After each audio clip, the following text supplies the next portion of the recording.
बहुत कीमती गिफ्ट होगा वो, 100 रुपये से कम का। मुझे ऐसा गिफ्ट मिला था बताओ 5 रुपए से ही कम का। रॉड कितने की आती है पेन की, और वो 2 रुपए वाली कॉपी 3 रुपए में गिफ्ट आ गया। मैं तुम लोग को 1 रुपए का गिफ्ट दूंगा जिससे पूरा अंधकार में उजेला आ जाएगा तुम्हारी जिंदगी में। माचिस, अंधकार दूर हो जाएगा, उजेला ही उजेला, सफेदी के शौकीन। चलिए केमिस्ट्री के बारे में थोड़ा आपको इंट्रोडक्शन दे दें। इसको हिंदी में रसायन विज्ञान कहते हैं, और ये बात मुझे 11वीं में पहुँच के पता चली। तुम लोगों को पता थी? पहले कोई जानता नहीं। पहले हम लोग इतना डरते थे 11वीं 12वीं में इतनी मोटी मोटी होती। ये जो नए लोग देखेंगे उनको, जो लोग नहीं जानते हो लाइव वालों, ये देख लो। अच्छा चालू वीडियो। हाँ, एक जमाने में ये बुक हुआ करती थी, एक जमाने की ये बुक। क्या जब दोबारा ना बोलना रहा करे, पहली बार भी मत बोला करो, हम 50 बार। सही बात है ना? हाँ, तो केमिस्ट्री के बारे में थोड़ा जान लो। केमिस्ट्री में तुम्हारे टोटल कितने चैप्टर हैं? 10 चैप्टर। ठीक है, 10 चैप्टर में अगर हम बात करें 1 2 3 4, ये कौन कौन से हैं? एक कौन सा है तुम्हारा? विलयन। दूसरा कौन सा है तुम्हारा? विद्युत रसायन है। विद्युत क्या होता है? तीसरा क्या है? चौथा क्या है? DF ब्लॉक है। पांचवा कौन सा है? बहुत अच्छा चैप्टर, नाम आएगा उपसय संयोजी यौगिक। या तो रसायन बोल दो या फिर यौगिक बोल दो। क्या अमीर लोग ऐसी करती हैं करते हैं। फिर आता है तुम्हारा कौन सा? 6वां 7वां 8वां 9वां। फिर कौन सा आता है? बहुत बेहतरीन है। 6वां कौन सा है? हेलो एल्कीन वाला है। Hello alkene, alkene alkyne. दूसरा कौन सा है? फिनॉल ईथर है। तीसरा कौन सा है? हिंदी लिख लो आप जानते हो ना, समझ सकते हैं। और ये कौन सा है? ये का है सबसे बेतुका लग रहा है, एल्कोहल। लास्ट वाला तुमसे बनता ही टेस्ट में, तुम लोग बहुत तीर मारे हो जाए। अगर हम देखें तो ये वाला कहलाता करता है हम लोग का फिजिकल केमिस्ट्री। कौन सी है ये? जो कि इजी। क्या हुआ? ये समझने वाले चैप्टर, इनको रटना कम है, समझना ज़्यादा है। ये होता करता है अपने इनऑर्गेनिक। ये कौन सा है? इनऑर्गेनिक, जो खतरनाक है लेकिन अपने कोर्स में जो है, मतलब अपने MP बोर्ड में जो आता है वो सरल वाला आता है, इससे नाम वगैरह आता है। ये जो आते हैं 4 चैप्टर, ये अभी जो मैंने तुम्हें पढ़ाया वो 50% पढ़ा लिया है। अब ये जो कोर्स चलेगा इसमें हमारा 50% डन। ठीक है। और यही क्या है? ऑर्गेनिक। यदि कोई बोलता है ऑर्गेनिक केमिस्ट्री बहुत सरल है, यदि आप उतनी समय चमड़ा वाली चप्पल पहने हैं तो उसका उपयोग करिए। ठीक है। कहाँ से सरल है भाई? रीमल टीमैन अभिक्रिया, Rosenmund Gattermann Koch Hell Volhard Zelinsky, जो है सो है, उसको तुम्हें याद करके लिखना है, मतलब लिखना है। हाँ, बहुत सरल है। ऑर्गेनिक केमिस्ट्री बहुत ईजी है। उसको तो मारना ही पड़ेगा। जयवुड वाला इजी है। जयवुड वाला कैसा चैप्टर है? ये दोनों पता है क्यों इजी लिखा हूँ? क्योंकि इसमें फिजिक्स के सारे चैप्टर है तो पल्ले पड़ जाता है। ये वाला बायो वाला है, पल्ले पड़ जाता है। ये मोए मोए हो जाता है। ये पल्ले पड़ेगा तुम्हारे, लेकिन तुम्हें याद करना पड़ेगा। देखो, याद करना पड़ेगा, याद याद करना पड़ेगा। ये मैं शुरू में ही बता दे रहा हूँ, इस भ्रम में ना रहना कि हम याद नहीं करेंगे। केमिस्ट्री में एक बात बता दे रहा हूँ कि लास्ट को छोड़ के ना चलना है, कि कोई चीज़ तुम लास्ट को छोड़ के चल रहे हो। ठीक, तुम लोग का नया कोर्स चालू हो गया है, अभी लोगों का आधा खत्म हुआ होगा रीवा हुआ में, कोचिंगों में। तुम लोग का शुरू से चालू, एक बार तो पढ़ लिए हो, ये तो जान गए हो ये कै पन्ना कहिए है, कै पन्ना कहिए। अब इसमें छोटे चैप्टर कौन कौन से तुम खुद जानते हो। ये वाला बहुत छोटा है, परिभाषा। ये वाला बहुत ही छोटा है, ठीक है। और एक हिसाब से देखो तो ये वाला भी बहुत छोटा चैप्टर, परिभाषा का है, नाम वाला। और ये वाला बहुत छोटा है, ये दोनों थोड़ा सा बड़े है ना। यहाँ तो छोटे टॉपिक ही नहीं, सब 5 नंबर वाले। तो ये तो तुम लोग थोड़ा बहुत जानते हो, जो नहीं जानते हो धीरे धीरे जानोगे। बस ये थोड़ा खतरनाक और 50% डन है। 50% क्या है? डन है। 50% और पढ़ाना है। इसमें पढ़ने की हमारी रणनीति क्या है? रणनीति ये होगी कि सबसे पहली बात हमें क्या करना होगा, थ्योरी खत्म, ठीक है। पहले थ्योरी खत्म करने के बाद फिर हर टॉपिक के क्या लगाएंगे, न्यूमेरिकल। यहाँ न्यूमेरिकल का स्कोप केवल यहाँ से, कहाँ से है, केवल यहाँ से। ये जो फिजिकल केमिस्ट्री इस साल यहाँ से ऑब्जेक्टिव में न्यूमेरिकल आ गया, इस साल ऑब्जेक्टिव में आ गया। पता है कौन सा क्वेश्चन आया था? यूपी बोर्ड को उठा के दे दिया था। यूपी बोर्ड जानते हो ना, Uttar Pradesh board. UP board से क्वेश्चन उठा के कहाँ दे दिया था, एमपी। सेम क्वेश्चन मैं यूट्यूब में देखा तो पता चला। अब तुम्हारे में क्या होता है वो पता नहीं, ठीक। मैं तुम लोग की तैयारी कोशिश करूंगा ऐसी हो जाए कि तुम लोग 95 के नीचे ना, ठीक है। लेकिन तुम्हारा टारगेट है 95 का उल्टा है, तो मैं क्या करूँ। इससे ऑब्जेक्टिव इस साल आया था 2024 में, हमें इस पर अब ध्यान नहीं देना, ये दोबारा रिपीट नहीं होता है। बस ये बता रहा हूँ मैं कि यहाँ से कहीं से न्यूमेरिकल नहीं आने वाले, यहाँ से कहीं से न्यूमेरिकल नहीं आने वाले। केवल 3 चैप्टर के हम न्यूमेरिकल लगाएं, ठीक है। समझ गए बात को। इसके आगे हमें क्या लगाना है, इन सब की अभ्यास प्रश्नावली। कौन सी? अभ्यास प्रश्नावली कैसे लिखते हैं यार, ऐसे लिखते हैं अभ्यास प्रश्नावली प्लस इनके एग्जाम्पल्स, जो एनसीईआरटी इन टेक्स्ट एग्जाम्पल्स। कौन से वाले? हिंदी में क्या कहते हैं, पाठ्यनिहित प्रश्न, ये रहते हैं ना पाठ्यनिहित, हाँ यही कहते हैं। जो इन टेक्स्ट वाले होते हैं और जो अभ्यास प्रश्नावली है, ये दोनों हमें इनकी पढ़नी खास तौर पर इसकी स्पेशली इसकी बहुत अच्छे से इसको पढ़ना ही पड़ेगा। ये जो 4 चैप्टर हैं हमारे, इनसे ज़्यादा बड़े क्वेश्चन नहीं आएंगे, लेकिन आएगा बहुत दमदार इसी से, ठीक है। उप सहसंयोजी यौगिक से हमारा क्या आएगा, नाम आएगा। कौन सा नाम? IUPAC नाम। मैं अभी तुम्हें ये बता रहा हूँ कि क्या क्या पढ़ना है, ये तो जान लो तब ना आगे पढ़ोगे। IUPAC नाम आएगा, जो कि तुम 11th में पढ़े हो, लेकिन यहाँ 11th वाला नहीं, यहाँ लिगेंड वगैरह आ जाते हैं, कीलेट वगैरह आ जाते हैं, ये सारी चीज़ें पढ़ना है। और जैवणम तुम 11th वाले पढ़े हो, कुछ ज़्यादा इसमें नया नहीं था, 11th वाला ही ना था, कुछ ज़्यादा नया नहीं था इसमें। और यहाँ विलियन सेम 11th में तुम पढ़े हो कि नहीं, ठीक है। आधे लोग तो 11th पढ़े नहीं, बोलते हैं गलती से 12th में आ गए हैं, आप 11th बता रहे हैं। 11th में सेम टू सेम था, मूलतः मोल प्रभाव फार्मलता नार्मलता पार्ट्स पर मिला सब था, वही सब हमें यहाँ भी पढ़ना। बात ये है, ये भी तुम 11th में पढ़े हो। चैप्टर 8 तो आप बचाइए अभी क्या है, यानी रेडॉक्स रिएक्शन पढ़े थे ना, बस वो रेडॉक्स रिएक्शन के अलावा सब वही था जो इसमें तुम पढ़े हो। नस्ट इक्वेशन भी पढ़े, और तुम्हारा वो गैल्वेनिक सेल था, शुष्क सेल था, वोल्टेज सेल ही गैल्वेनिक है, ठीक है। तो सारी चीज़ें तुमने कहाँ पढ़ ली थी, 11th में ही पढ़ ली थी। मानक हाइड्रोजन इलेक्ट्रोड इस साल आएगा तुम्हारे, बहुत साल से नहीं आया। कोलरास का नियम बस नया, बाकी सारी बातें पुरानी, केवल 10 चैप्टर। अब यहाँ ध्यान दो, थोड़ा सा ध्यान दो। अब तुम्हें मैं टारगेट दिखा रहा हूँ, यदि तुम 10 दिन पर चैप्टर लगाओ तो तुम्हें टोटल कितने दिन लगने चाहिए, 100 दिन लगने चाहिए। समझ गए? 100 दिन यानी लेस देन 4 मंथ्स, सही बात है ना, 4 महीने से भी कम, है ना। एक बार पढ़ चुके हो, ये दोबारा शुरू है। कुछ लोग नहीं पढ़े हो, कोई दिक्कत नहीं, मेहनत ज़्यादा करो। एक बार पढ़ चुके हो तो ये 4 महीने से भी क्या लगेगा, कम लगेगा, ठीक है। और कुछ चैप्टर ऐसे जिनमें 10 दिन देने वाले वैज्ञानिक है, इसमें 10 दिन के लिए कुछ है ही, आज पढ़े कल खत्म, परसों भूला खत्म हो भी। ये वाला एक ही दिन का है, ठीक। तो इनमें 10 दिन देना भी मूर्खता है, ठीक है। तो बाकी जो 10 दिन है, अगर हम थोड़ी सी स्पीड बढ़ा लेंगे तो कितने महीने में हो जाएगा, 3 महीना में ये क्या हो जाएगा, हमारा खत्म हो जाएगा, ठीक है। उसके बाद एक बार हम दनादन रिवीजन, और इसके साथ हमारी पढ़ाई क्या हो जाएगी खत्म। समझ के बात को? तो 1 महीने में हो सकता है हम लोग का यही बस, क्योंकि ये क्या है, बड़े चैप्टर में मेल कर कंप्लीट हो गई बात।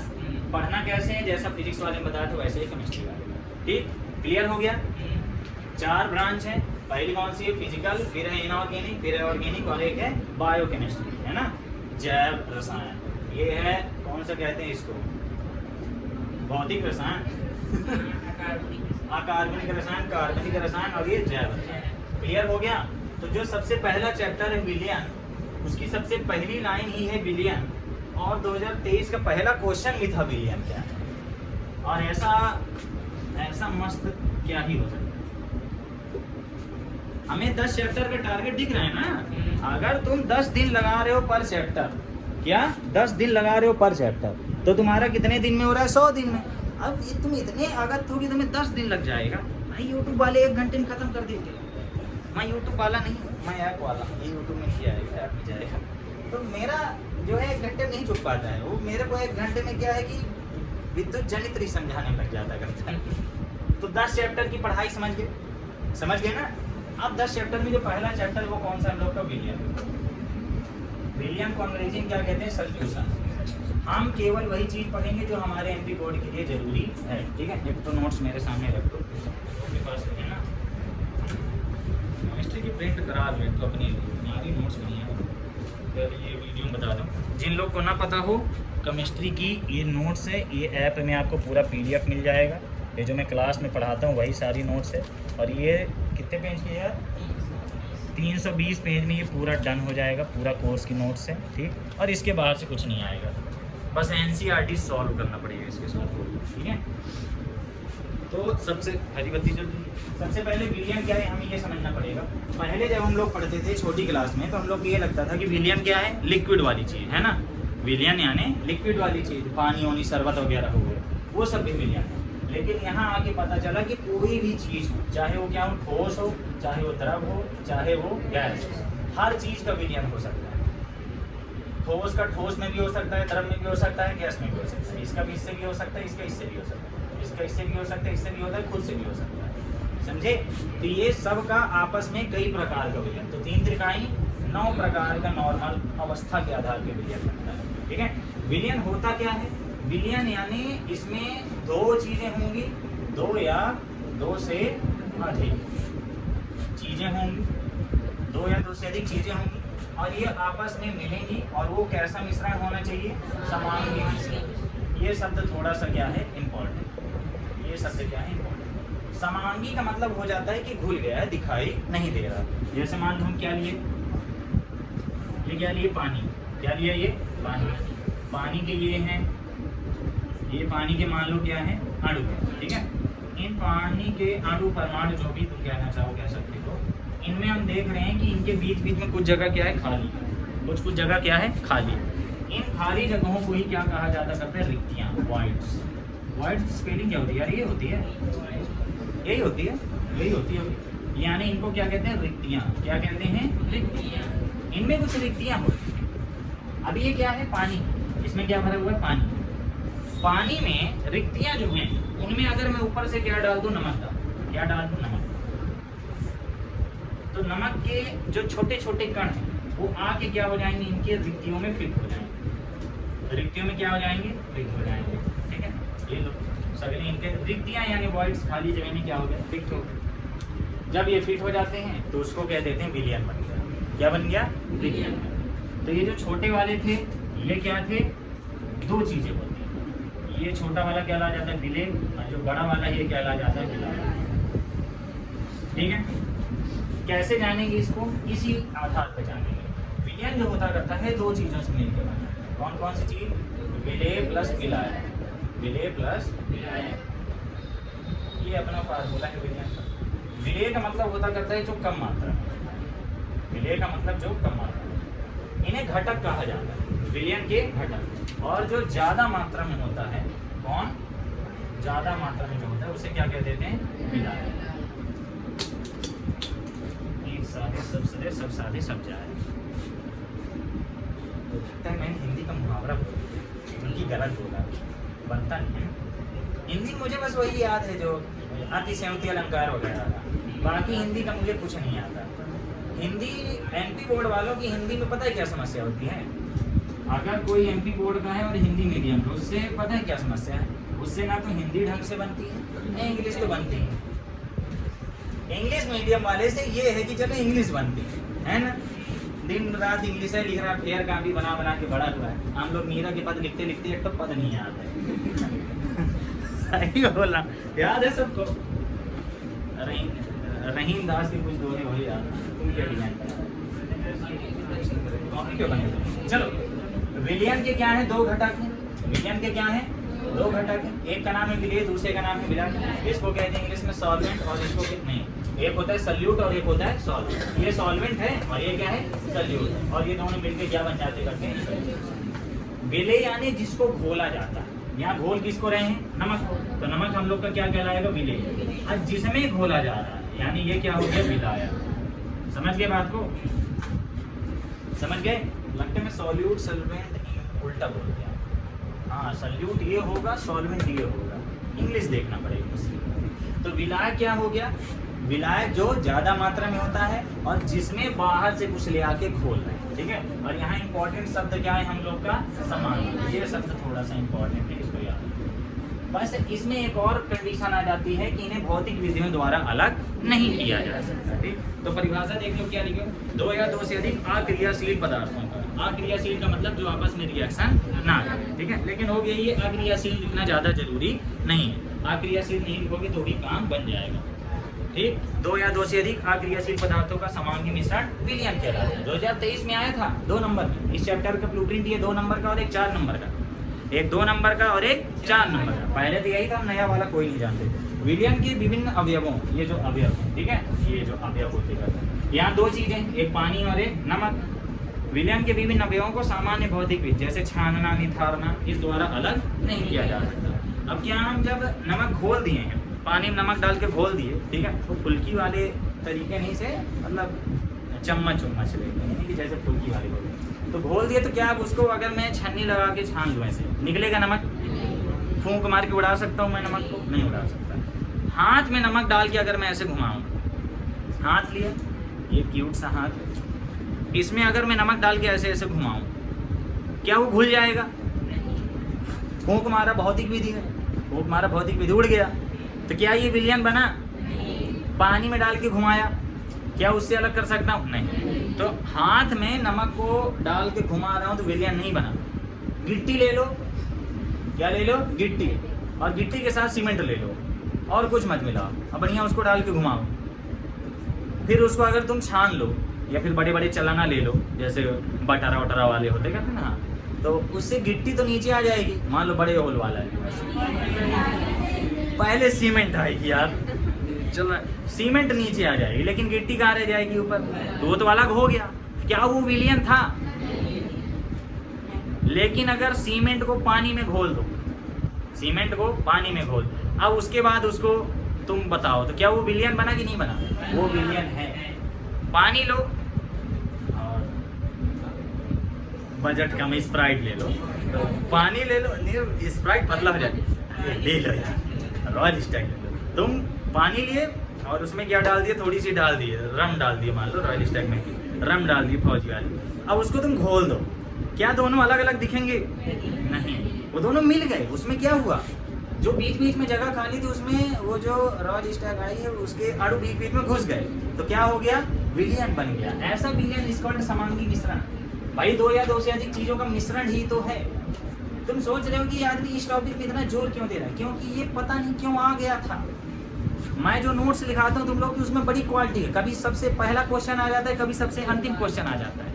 इस साल 2024 में सबसे अंतिम क्वेश्चन दे रहा है, ठीक है, तो कुछ भी आ जाएगा, उसके चक्कर में ना पड़ो। तो 2 या 2 से अधिक पदार्थों का समांगी मिश्रण जिन्हें भौतिक विधियों यानी छानना, निथारना, इसके द्वारा अलग नहीं किया जा सकता, विलयन कहलाता है। विलयन के कितने घटक हैं? 2 घटक हैं। विलयन के मुख्य रूप से 2 घटक होते हैं, एक होता है विलेय, दूसरे होता है विलयन। जो कम मात्रा में होता है उसे विलेय कहते हैं। ये सब कॉपी नहीं लिखा है, तुम्हें अपने से लिखना पड़ेगा।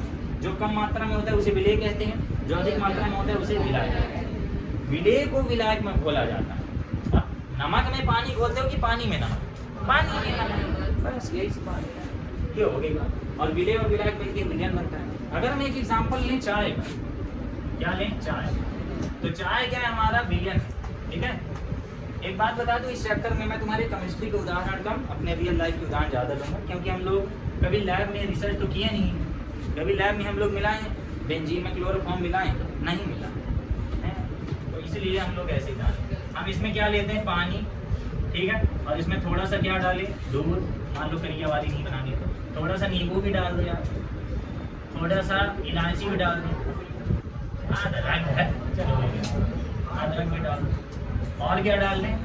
पत्ती, चाय पत्ती, शक्कर, शुगर हो जाएगा। इन सब से क्या प्राप्त हो गई हमें? चाय प्राप्त। तो अगर मैं बोलूँ इसमें विलायक कौन था तो क्या बोलोगे? गरीब आदमी है तो पानी, अमीर आदमी है तो दूध। गरीब आदमी तो उसके यहाँ दूध ज्यादा नहीं होगा। अंधेरा क्यों हो गया है? दमराज के लिए भी आएगा क्या? पानी विलायक कहलाएगा और ये सगले थोड़े थोड़े मटेरियल क्या कहलाएंगे? विलेय। स्वाद खराब कर देगा। इलायची फ्लेवर वाली ये सारी चीजें डाल दिए तो ये सब क्या है? विलेय है, विलेय है, विलेय है, विलेय है, विलेय है और ये विलायक। तो सबसे ज्यादा यहाँ जो मात्रा में था पानी वही क्या कहलाएगा? विलायक। पानी एक ऐसा विलायक है जब हम न्यूमेरिकल लगाएंगे तो उसमें लिखा नहीं रहेगा ये पानी है, इसमें हमें अपने से समझना पड़ेगा। समझ रहे हो? जब न्यूमेरिकल आएंगे तो हमें अपने से समझना पड़ेगा। घड़ी दिखाएगा, समझ गए बात को? तो विलयन क्या है? मेरे साथ बोलो। दो या दो से अधिक अक्रियाशील पदार्थों का समांगी मिश्रण जिन्हें भौतिक विधियों द्वारा यानी छानना निखारना के द्वारा अलग नहीं किया जा सकता, विलयन कहलाता है। नीचे लिखोगे विलयन बराबर विलय प्लस विलायक, एरो बना के लिखो कम मात्रा फिर ज्यादा मात्रा, फिर स्टाइल मारते हुए हिंदी में लिखोगे विलयन के दो घटक होते हैं, विलय तथा विलायक। जो पदार्थ कम मात्रा में उपस्थित होता है उसे विलय कहते हैं तथा विलयन में जो पदार्थ अधिक मात्रा में उपस्थित होता है उसे विलायक कहते हैं। विलयन बनता कैसे? ये लाइन मैंने नहीं लिखा है लेकिन तुम अपने से लिखो। विलयन कैसे बनता है? विलेय के कण विलायक के रिक्तियों में जाके समा जाते हैं, इस प्रकार विलयन बन जाता है। समझ गए? विलेय के कण विलायक के रिक्तियों में जाके समा जाते हैं और विलयन बन जाते हैं। ठीक, इसके नीचे एक विलेयता वाला टॉपिक दिख रहा होगा तुम लोगों को, जिससे अपने को ज्यादा मतलब नहीं। ठीक है, विलेयता का नॉर्मल सा मतलब है विलयन में विलेय की कितनी मात्रा है। जैसे तुम लोग बचपन में लाभ प्रतिशत नहीं लगाते थे, क्रय मूल्य में कितना लाभ हुआ है ना। जैसे मान लो बुक में ले लें, चलो बुक में प्रॉफिट हुआ नहीं जाता। मान लो मेरी 300 की बुक है, ठीक है, 300 की बुक में मुझे 50 रुपये प्रॉफिट हुआ तो क्या % प्रॉफिट हुआ?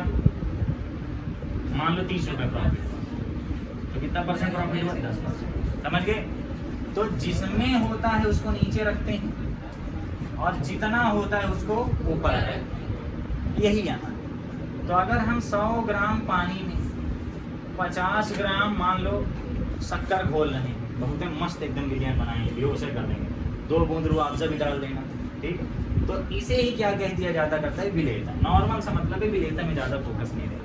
क्या लिखा है तुम लोग ने यहाँ पे कि स्थिर ताप पर विलेय की वह अधिकतम मात्रा जो 100 ग्राम विलायक में घुली होती है वही क्या कहलाती है? विलेयता। कैमरा चालू है, थोड़ा अंधेरा टाइप का।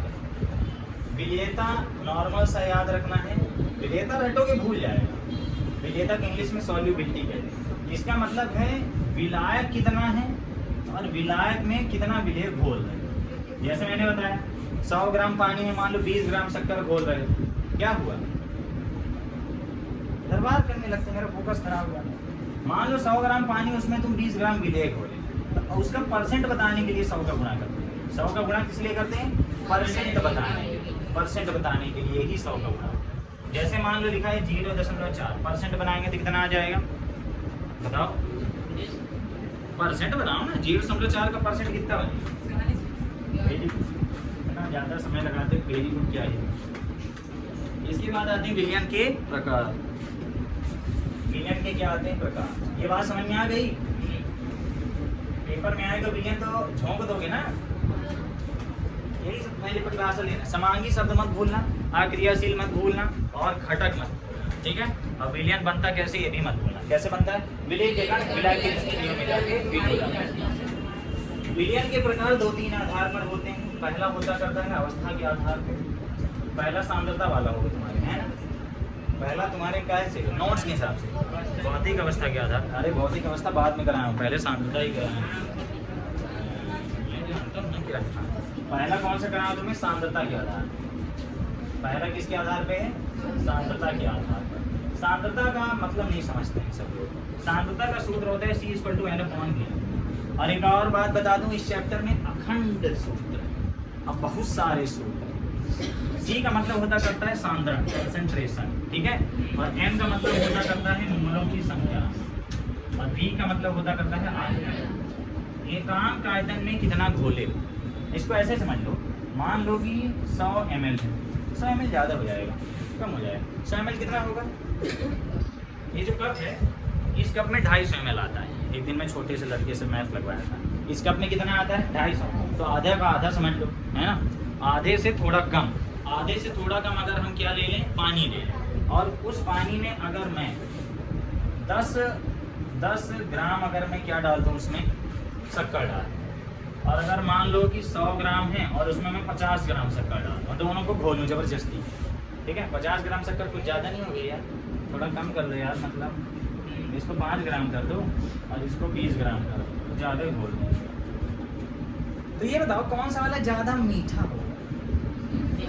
पानी उतना ही है, 2 कप लिया, 2 कप में बराबर मात्रा में पानी है। एक में मैं 5 ग्राम शक्कर डाला, एक में 20 ग्राम शक्कर, कौन सा वाला पानी गाढ़ा चिपचिपा होगा? तो जिसमें ज्यादा मोल घोले उसका कंसंट्रेशन क्या होगा? ज्यादा। तो कंसंट्रेशन का सामान्य मतलब है हमारी भाषा में गाढ़ापन। जो सांद्रण लिखा रहता है, सांद्रण को हम आम भाषा में क्या कह सकते हैं? गाढ़ापन। कौन सी चीज कितनी गाढ़ी है? गाढ़ापन की एक और भाषा में क्या कह सकते हो? घनत्व। समझ गए? समझ गए? सांद्रण ज्यादा यानी घनत्व क्या है? ज्यादा। एकांक आयतन में नंबर ऑफ मोल्स ज्यादा। क्लियर हो गई बात? बस यही याद रखना, ठीक। तो ये बताओ पानी ज्यादा सांद्र होता है कि तेल?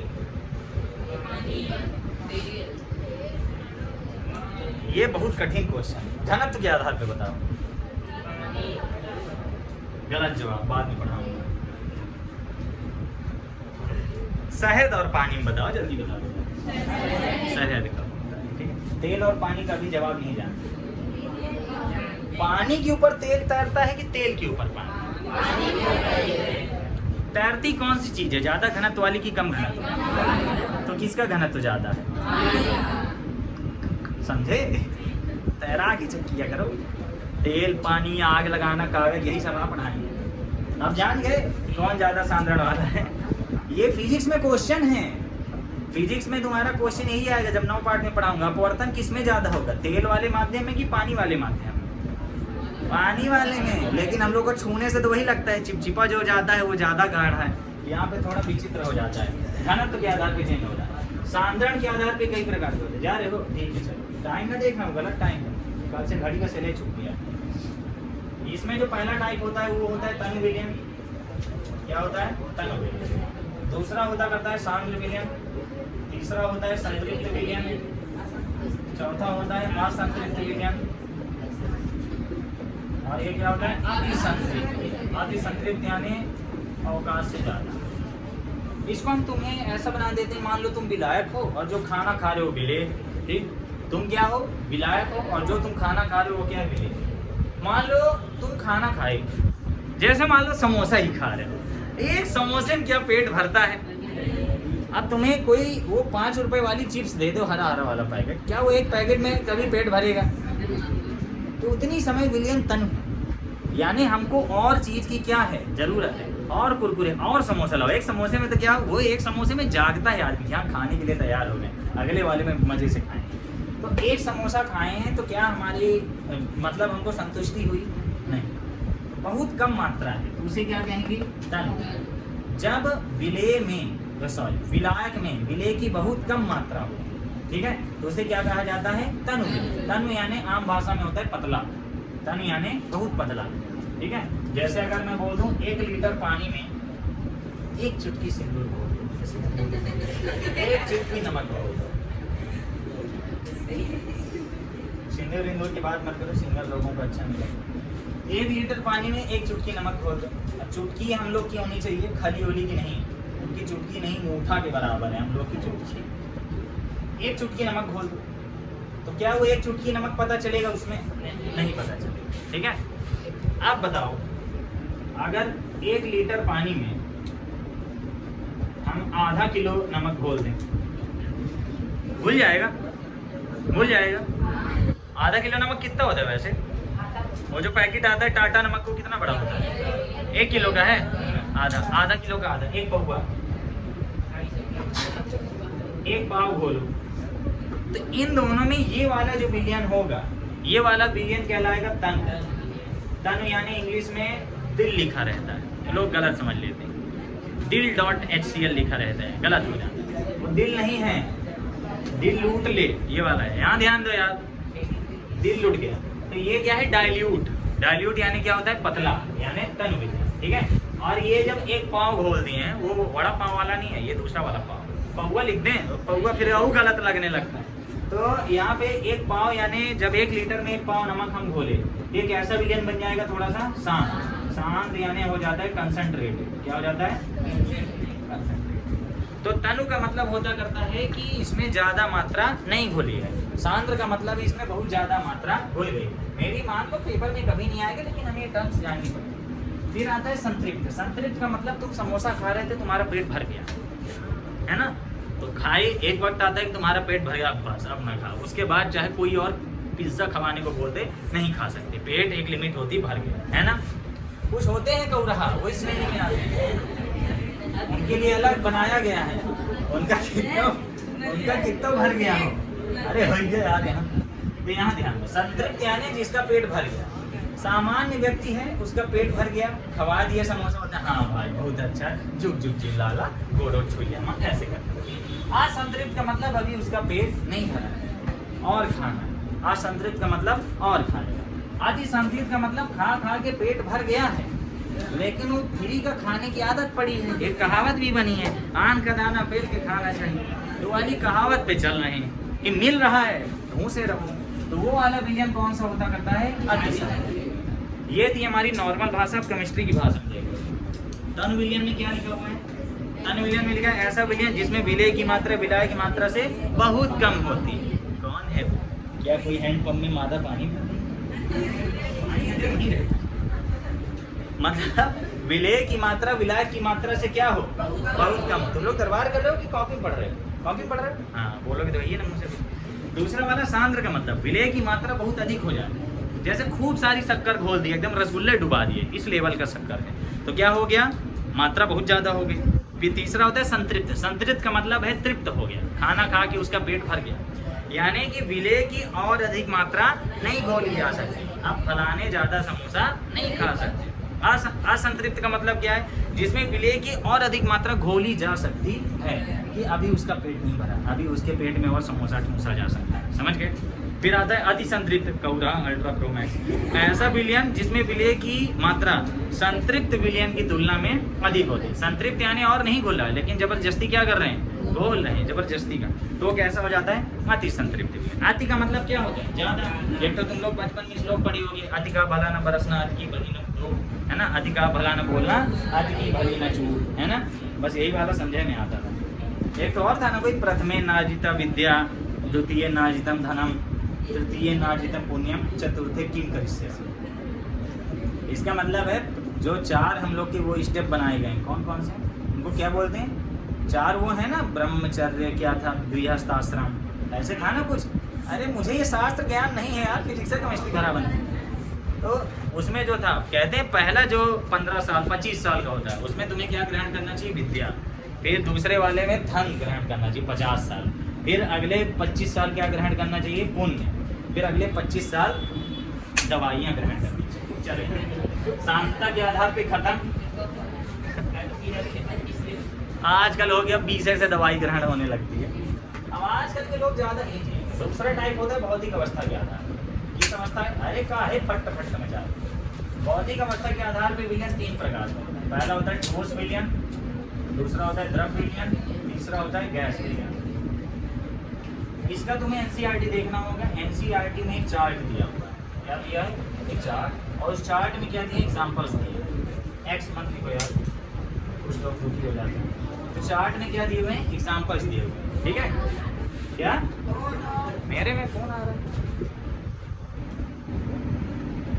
रेडोला।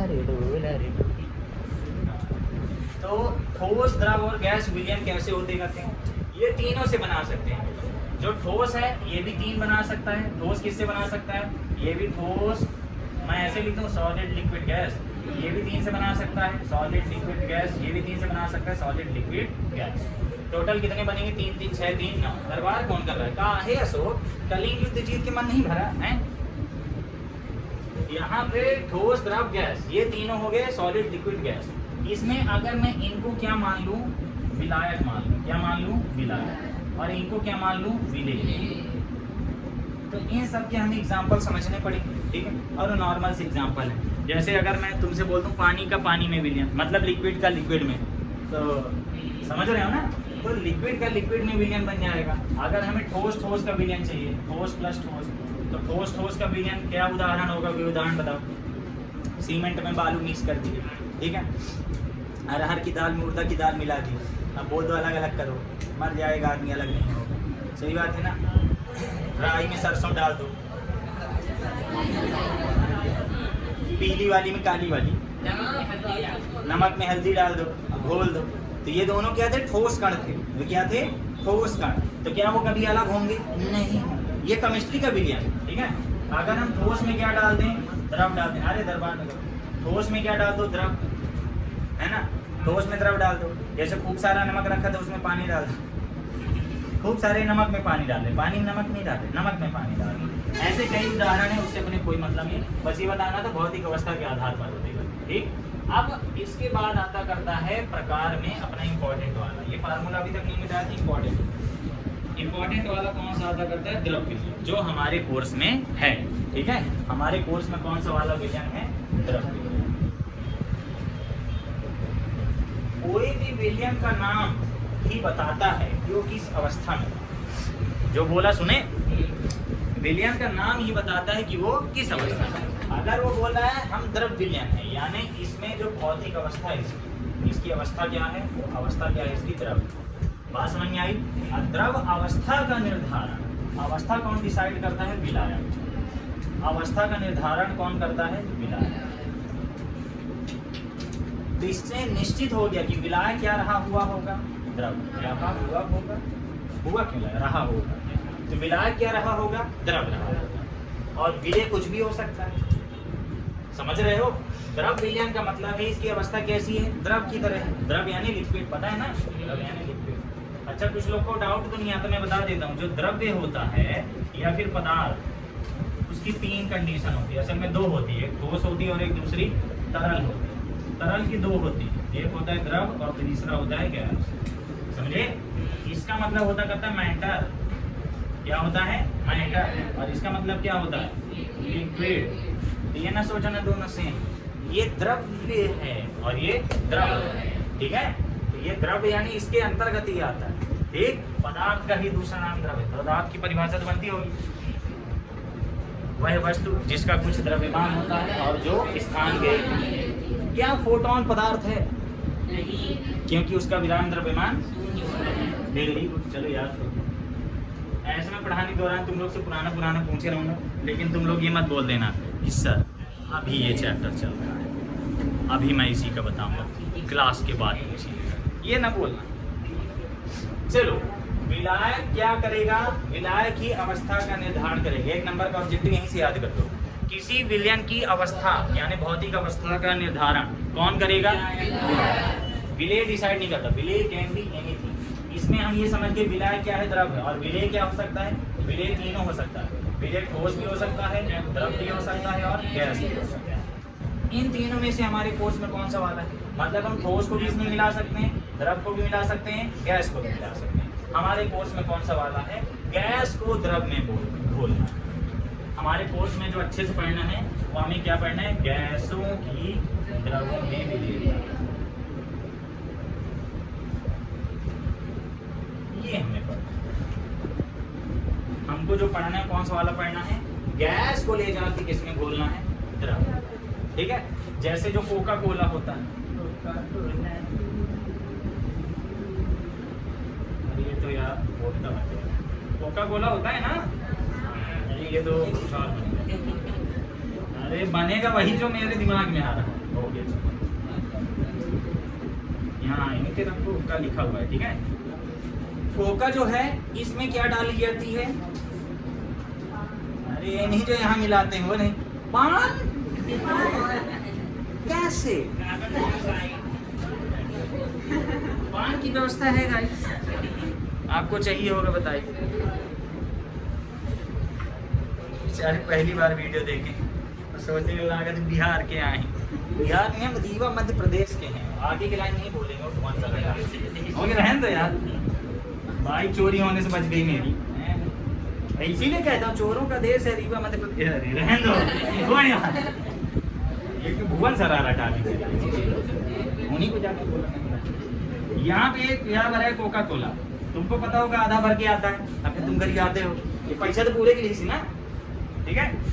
जैसे ये इंक आती है, इंक के अंदर भी क्या भरी रहती है, हवा। इनके अंदर क्या डाली जाती करती है, CO2। अब ये क्या है, कोका कोला किस अवस्था में, लिक्विड है, द्रव है ना, ये तो द्रव है। द्रव में क्या डाली जा रही है, गैस। कौन सी गैस डाली जा रही है, CO2, कार्बन डाइऑक्साइड। मोनोऑक्साइड क्यों नहीं डालता, वो जहरीली होती है, पीने के साथ ऐसा सोओगे कि फास्टिंग गैस बना देगा क्लोरीन के साथ। तो यहाँ पे क्या बताया, कार्बन डाइऑक्साइड गैस डाली जाती है, ठीक है, जो कि ब्रह्मांड में बहुत कम मात्रा में। इतनी पा कहाँ से जाते हैं, ये नहीं समझ में आता। सबसे ज्यादा बोलते हैं नाइट्रोजन है। अब पेड़ पौधों में नाइट्रोजन की कमी हुई रहती है, जब देखो खाद बीज डालो तब ना अमोनियम डालते हैं, डाई अमोनियम फास्फेट, DAP डालते हैं ना, नाइट्रोजन की कमी हो जाती है, जिंक की कमी कहते हैं सबसे ज्यादा मात्रा में। तो यहाँ पे कोका कोला में क्या भरी रहती करती है, CO2 गैस। तो ये इसका परफेक्ट क्या एग्जाम्पल, यानी गैस को किस में डाल रहे हैं, द्रव में। गैस को किस में डाल रहे हैं, द्रव कर रहे हैं ना। तो ये हमें इस चैप्टर में, मतलब इस टॉपिक में यही आता है, ठीक। तो तुम लोग को कॉपी में दिख रहा होगा, गैसों की द्रवों में विलेयता दिख रहा है ना, और गैसों की द्रवों में विलेयता में एक लाइन लिखी हुई है परिभाषा, स्थिर ताप पर, यानी टेम्परेचर क्या रहेगा, कांस्टेंट। तुम लोग कॉपी नहीं लिए हो क्या, दूसरी वाली लेके आए, कितनी है का स्थिर ताप दो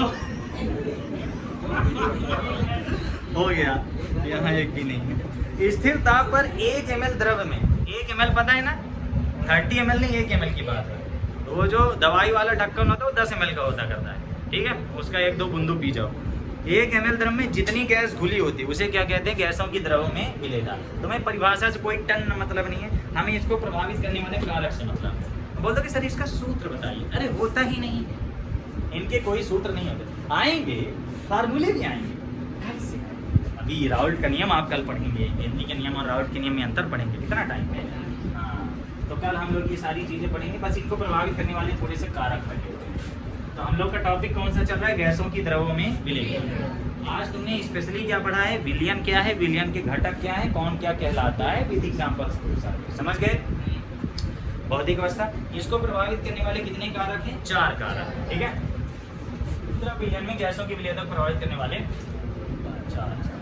4 कारक कौन कौन से हैं। पहला गैस की प्रकृति क्या है, यानी नेचर ऑफ गैस। दूसरा है विलायक की प्रकृति, तीसरा है ताप का प्रभाव, और चौथा है दाब का। इसको हम नॉर्मल एग्जांपल से समझते हैं, इन दोनों में हम यही ले लेते हैं। गैस अगर कैसी है, ध्रुवीय, गैस अगर कैसी है, ध्रुवीय, समझ रहे हो। ध्रुवीय का मतलब क्या होता है, पोलराइज्ड। जैसे अगर मैं HCl की बात, ये प्लस होता है, Cl होता है माइनस, समझना। इसको अम्ल तब कहा जाता है, सुनो ध्यान से, सुनो ध्यान से, इसको लोग क्या पढ़ते हैं, हाइड्रोक्लोरिक अम्ल पढ़ते हैं ना। हाइड्रोक्लोरिक अम्ल आप तब पढ़ेंगे जब ये लिक्विड फेज में, लिक्विड यानी द्रव। अभी जब ये गैस के रूप में होता है तो इसका नाम हो जाता है हाइड्रोजन क्लोराइड। क्या नाम हो जाएगा, हाइड्रोजन क्लोराइड। समझ के बात को। अभी ये गैस है, ये कैसी गैस है, ध्रुवीय। ध्रुवीय का मतलब होता है जो पोलराइज हो, प्लस माइनस।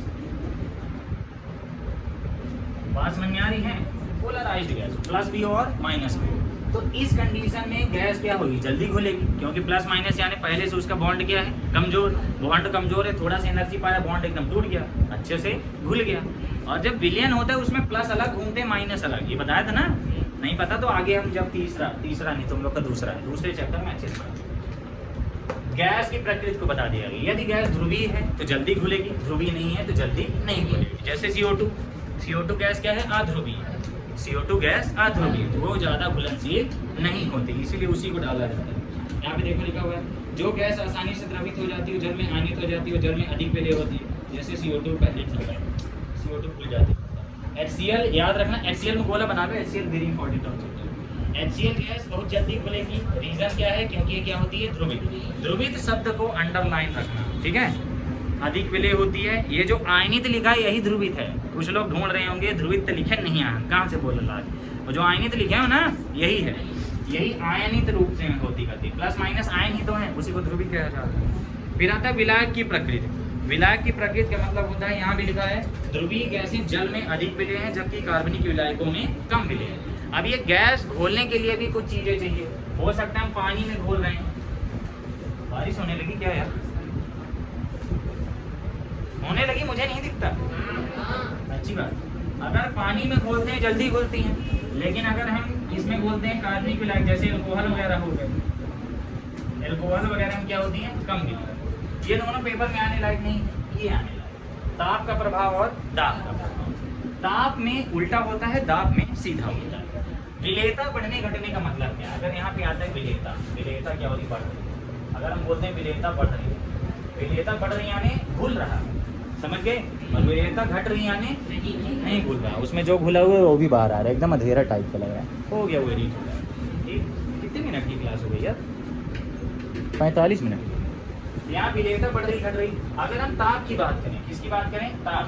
तो तुम लोग बताओ ताप बढ़ाने पर क्या होगा? विलेयता घट जाएगी। ताप अगर बढ़ाओगे, याद रखना, अगर तुम ताप बढ़ाए तो विलेयता क्या होगी? घटेगी।